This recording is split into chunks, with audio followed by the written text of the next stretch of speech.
Salam, selamat pagi. Kita akan masuk dalam renungan harian. Mari kita berdoa.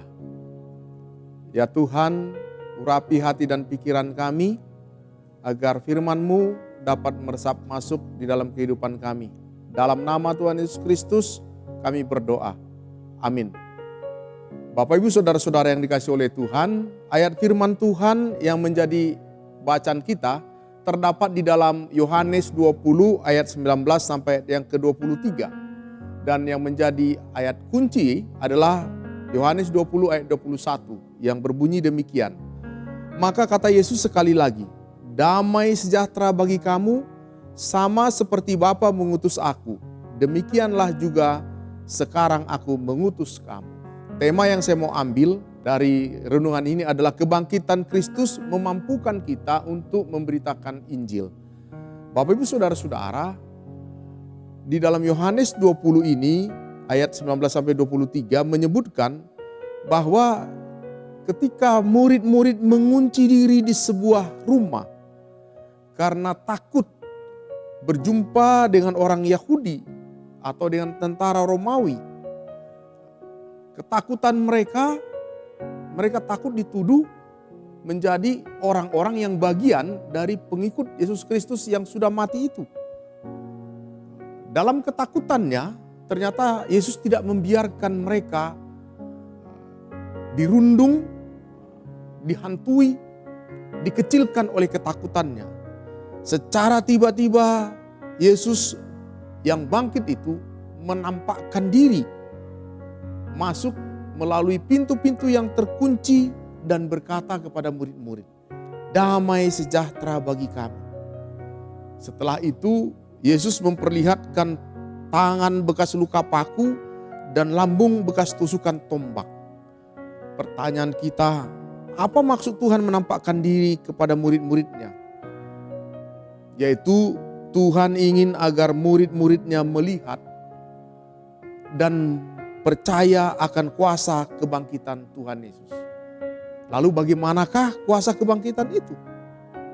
Yang pertama, kuasa kebangkitan itu adalah kuasa yang sudah mengalahkan maut.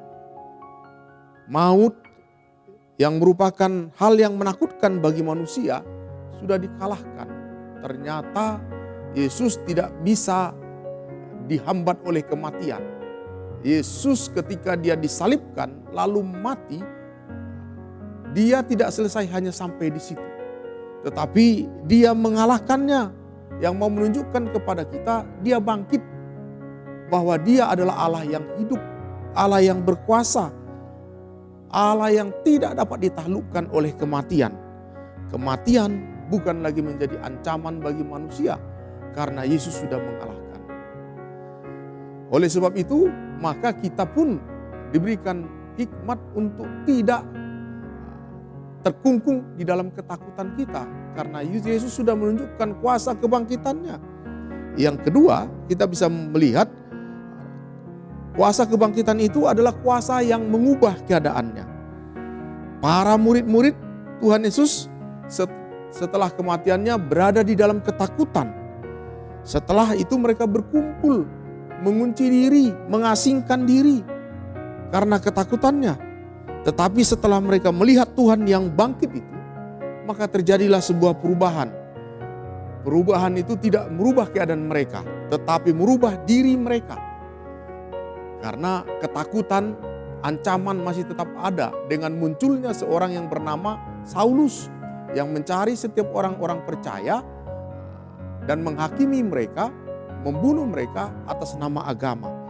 Tetapi sekarang kita bisa melihat bahwa murid-murid setelah melihat kuasa kebangkitan Tuhan berani keluar dari ketakutannya. Bahkan dalam Kisah Para Rasul pasal 4 dikatakan Petrus bersaksi di depan mahkamah agama. Dia berkhotbah kepada 3.000 orang yang mau menunjukkan bahwa mereka sekarang bukan lagi dikuasai ketakutan, tetapi kuasa kebangkitan itu mengubah kemampuan, mengubah diri murid-murid.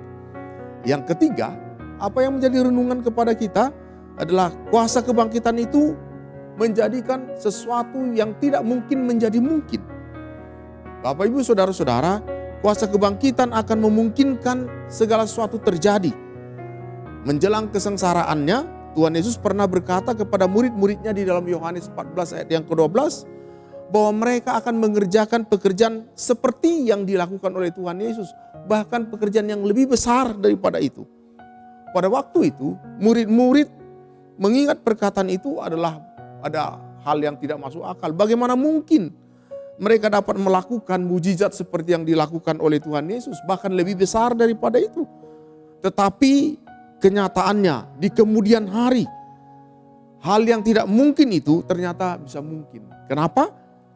Sebab Yesus yang bangkit itu dapat melakukan yang tidak mungkin menjadi mungkin. Demikian juga para murid-murid ketika menerima kuasa kebangkitan, mereka mampu melakukan mujizat-mujizat. Petrus ketika dia seorang pengemis datang kepadanya, Petrus mengatakan, emas dan perak tidak ada padaku, tetapi di dalam nama Tuhan Yesus engkau berjalan dan berjalanlah. Dia melakukan pekerjaan-pekerjaan sesuatu yang pada waktu itu tidak mungkin dan dapat dilakukan. Oleh sebab itu Tuhan Yesus yang telah bangkit, yang menyatakan dirinya, menampakkan dirinya kepada murid-murid agar murid-murid melihat dan percaya kepada kuasa kebangkitan.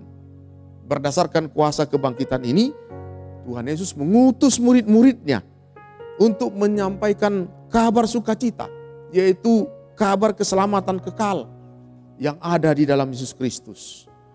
Mereka supaya pergi ke seluruh dunia menyampaikan bahwa keselamatan itu ada di dalam Tuhan Yesus Kristus.